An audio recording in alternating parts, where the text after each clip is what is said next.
ये आज संविधान मान स्तंभ जो समाजवादी पार्टी में स्थापित किया गया है, हमारी समाजवादी पार्टी के जितने भी कार्यालय होंगे और महानगर के कार्यालय में भी इसी तरह का आयोजन समाजवादी पार्टी के कार्यकर्ता नेता मिलकर के करेंगे। और हमें उम्मीद है कि जिन बातों को लेकर के पीडीए और समाजवादी पार्टी का रास्ता है, उसी रास्ते पे चल करके समाजवादी पार्टी से और लोगों को जोड़ने का काम लगातार चलता रहेगा। समाजवादी पार्टी इकलौती पार्टी है जो हमारे संविधान में सिद्धांत के रूप में समाजवाद शब्द है, वो केवल इकलौती समाजवादी पार्टी में वो नाम आता है। जहां आज संविधान मान स्तंभ की स्थापना हो रही है, वहीं आज हम कारगिल विजय दिवस के तमाम हमारे वीर शहीदों को भी याद करते हैं। मैं उनको भी नमन करता हूं। मैं सभी लोगों का बहुत बहुत धन्यवाद देता हूं।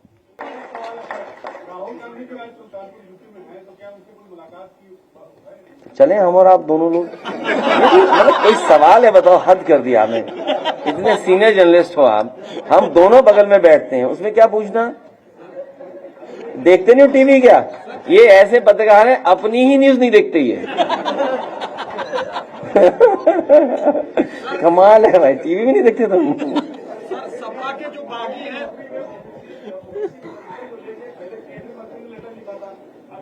देखिए ये जो नए, इसीलिए जरूरी था ये संविधान मान स्तंभ, क्योंकि ये हमें, जो हमारे पिछड़े लोग हैं जिनको अधिकार नहीं मिल रहा है, या जो गैर बराबरी की लड़ाई है, जो संपन्न बनाने का आंदोलन रहा, तो ये गैर बराबरी बढ़ रही है और संपन्न लोग नहीं हो पा रहे हैं, तो उस लड़ाई को और मजबूत बनाना है हम लोगों को। वो इसलिए लिख रहे हैं कि वो दोनों पाले में रहना चाहते हैं कि यहां भी बदनाम ना हो, ये भी बात चलती रहे। और आरक्षण की जो मूल भावना थी उससे खिलवाड़ हुई है। मूल भावना से अब कंपटीशन खत्म कर दिया इस बीजेपी ने कंपटीशन खत्म कर दिया, सबको अपनी जगह बांध दिया। इसीलिए जाति जनगणना हो और आबादी के हिसाब से नौकरी मिले, उसके लिए समाजवादी लोग काम करते रहेंगे और लड़ते रहेंगे। ये कोई छोटी लड़ाई नहीं है, बहुत लंबी लड़ाई है। क्योंकि मूल भावना से खिलवाड़ इसलिए हो रही है कि जो पिछड़े, दलित, वंचित, शोषित और जिसके लिए हमारे तमाम लोगों ने संघर्ष किया, बाबा साहब भीमराव अंबेडकर जी ने संविधान में व्यवस्था बनाई, ज्योतिबा फूले और साहू जी महाराज के बारे में आज जब हम लोग कह रहे हैं, बात याद कर रहे हैं, 26 जुलाई कब आरक्षण की व्यवस्था लागू हो रही थी? सोचिए, उस समय से लड़ाई चल रही है। तो ये जो हमारी मूल भावना से खिलवाड़ करने का काम बीजेपी के लोग कर रहे हैं। कभी भी बीजेपी पिछड़े, दलित, पीडीए परिवार को हक सम्मान नहीं दे सकती। अखिलेश जी, मिल्कीपुर जीतने के लिए बीजेपी फोकस है, 4 मंत्रियों को लगाया गया, जिम्मेदारी दी गई है। जनता मिल्कीपुर से बहुत अच्छी तरह हराएगी। जो बागी विधायक थे, जो कार्रवाई की जा रही है, हम तो चाहते हैं कि जो बॉडी है, जो हमारी संस्था है, न्याय देगी हमें। विधानसभा से हमें न्याय मिलेगा। जो हमारी विधानसभा है वो न्याय देगी कि ऐसे लोग जिन्होंने समाजवादियों को धोखा दिया, उनकी संस्था खत्म करे। उसके लिए बाकायदा लिख करके देंगे। अब ये नहीं बताया जाएगा कानून ये नहीं, कानून ये नहीं। आपने सबने देखा बीजेपी की मदद की उन्होंने? नहीं की। बताओ, आप लोग बताइए, कैमरे पे हैं सब हमारे खिलाफ बोलते थे, हैं? नहीं, वो सब खिलाफ है, बीजेपी में चलेंगे वो सब, हैं? किसको? तो ये लोकतंत्र में बेईमानी है। ये तो कह रहे हैं संविधान की धज्जियां उड़ा रहे हैं लोग। मतलब बेईमानों को बनाएंगे उपाध्यक्ष, बताइए आप। सर, मीरापुर सीट को लेकर के आरएलडी कह रही हूँ, कभी समाजवादी पार्टी की सीट थी ही नहीं, और अब मीरापुर की सीट जो है आरएलडी जीत के जाएगी। इस पे आप क्या कहना चाहेंगे? ये कौन दल क्या कह रहा है? छोड़िए इन बातों, कुछ नहीं है। 1902 में हाँ, मुख्य मुद्दे वही हैं जो लोकसभा में आपको दिखाई दे रहे हैं। अध्यक्ष जी 1902 इसलिए एक बार फिर पिछड़ों को 1902 में 50% आरक्षण मिला था। अभी कब तक पिछड़ों को उनका पूरा हिस्सा मिलेगा आजादी के बाद? मैंने अपने पत्रकार साथियों से भी कहा कि जो आरक्षण की मूल भावना थी उससे खिलवाड़ भारतीय जनता पार्टी कर रही है और वो लगातार इस प्रयास में रहती है कि आरक्षण न देना पड़े उन्हें।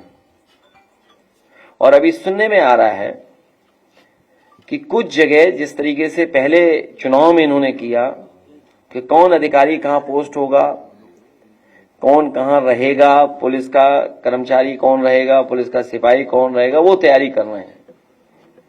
और ये तभी संभव हो रहा है क्योंकि उन्होंने आरक्षण के साथ खिलवाड़ की है। बड़ी लड़ाई है कि जाति जनगणना हो और आबादी के हिसाब से सबको हक सम्मान मिले।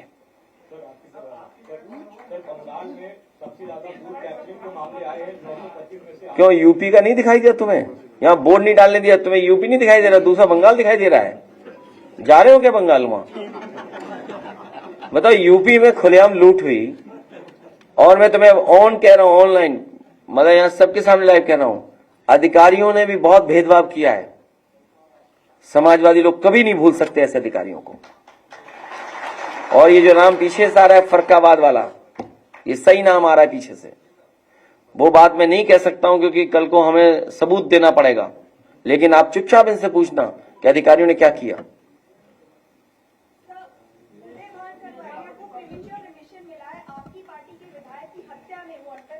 इसके लिए कानूनी लड़ाई लड़नी चाहिए और इसीलिए हम कहते आए हैं और बहुत से लोग जानते हैं कि संविधान और कानून की धज्जियां बीजेपी उड़ाती है। इसमें जो भी कानूनी पक्ष होगा उनके परिवार के लोग उस पर विचार करेंगे।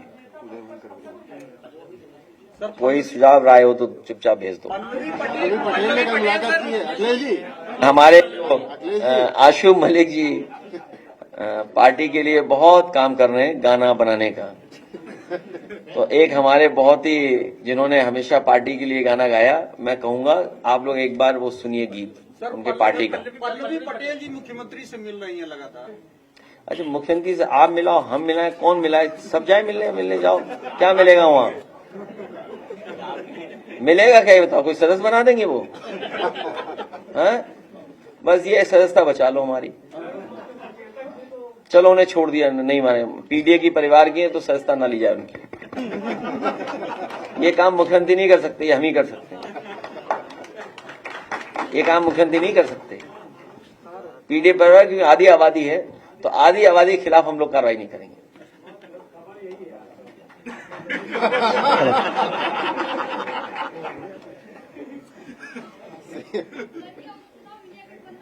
ठीक है कि नहीं?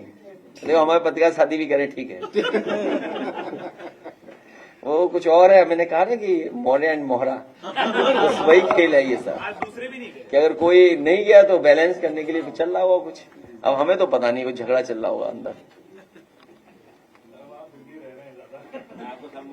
नहीं, मुझे नहीं पता, वाकई में नहीं गए मीटिंग है। आज दूसरे वाले भी डिप्टी नहीं गए मीटिंग। देखिए, दुख इस बात का है कि यूपी कितना प्रोग्रेसिव स्टेट बन जाता। दोनों दिल्ली लखनऊ एक करके काम करते तो सोचो कहाँ यूपी पहुंच जाता। बताइए 15 कितना पैकेज मिला है आंध्र प्रदेश को? 15,000 करोड़ का। और आपके बुंदेलखंड का जाने 15 करोड़ से ज्यादा खराब कर दिया पैसा सरकार ने। सोचिए स्टेट कितना बड़ा है। 20-25 हजार करोड़ की तो सड़क ऐसी बना देता है स्टेट अपने बजट से। मुख्यमंत्री अपनी सड़क नहीं बना पाए। बताइए आप, ये जो गोरखपुर लिंक है, कभी आप पूछिए ना पत्रकार साथी, क्यों नहीं जाते आप पूछने कि गोरखपुर लिंक कब बनना था? 2021 में। आज क्या है और कितने किलोमीटर का है? 90 किलोमीटर का है। कितने हजार करोड़ का बन रहा है? लगभग 6,000 करोड़ का। यही तैयारी है जो बताई अभी कि 90 किलोमीटर सड़क 6,000 करोड़ में। कोई गणित का स्टूडेंट हो तो बताना कितने पर किलोमीटर की पड़ी सड़क बताओ।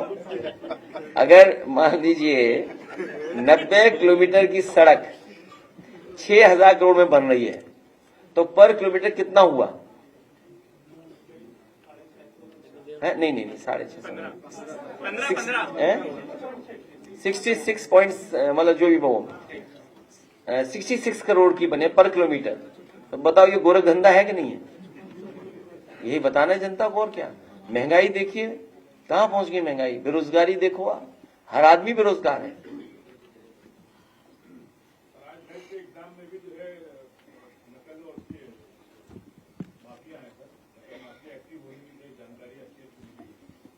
अब वो एसटीएफ जाने और पुलिस जाने।